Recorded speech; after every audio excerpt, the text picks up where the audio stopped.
ایرو مسرور بارزانی شێوەردارێ جواتە ئاسای شاهرێ ماکوردستانê di dema pêşwazîkirina stêwar Jones balwêzê Amerîkayê bi li Iraqê û şanda pê re ragihand ku pêwîst e beriya destpêkirina operasyona azadkirina Mosulê mekanîzmeke kara ji bo bihevra karkirina hêzan ji pêkhatên wî bajarî bê dîtin. لە دیدارەکەدا کە دواپەرستنەکانی بارودۆخی جەنگی دژ بە تیرۆریستان لە پارێزگاکانی نینەوە و ئەنبار و سەرکەوتنەکانی هێزی پێشمەرگە لە شەنگال و کاریگەری ئەو سەرکەوتانە لەسەر شەڕەکە تاوتوێکرا. مەسرور بارزانی جەختی لە بایەخی تێکشکاندنی سەربازیانەی داعش و ئازادکردنی مووسڵ کردەوە کە کاریگەری ئێرێنی بەسەر ئایندەی شەڕەکەەوە دەبێت.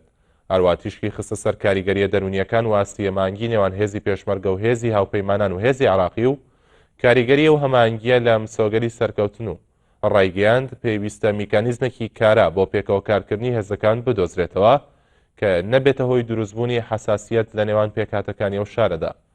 هەر لەم دیدارەدا ڕۆشنایی خراە سەر سەردانی ئەم دوایی شاندی یاریمی کوردستان بۆ واشنتۆن و ئەنجامی ئەو سەردانە بە سوود بەخشوەست کرا و لەو بارەیەشەوە ستیوار جۆنس ڕایگەیاند واشنتۆن لە کاریگەری قەیرانی یابووری و کێشەکان و دابینکردنی پێداویستیەکانی هێزی پێشمەرگەی کوردستان تێدەگات.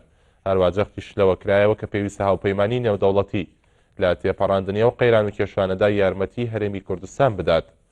بارودۆخی سیاسی و ئەمنی ناوچە ڕزگاربووەکانی ژێردەستی تیرۆریستانی داعش تەوەرێکی دیکەی دیدارەکە بوو.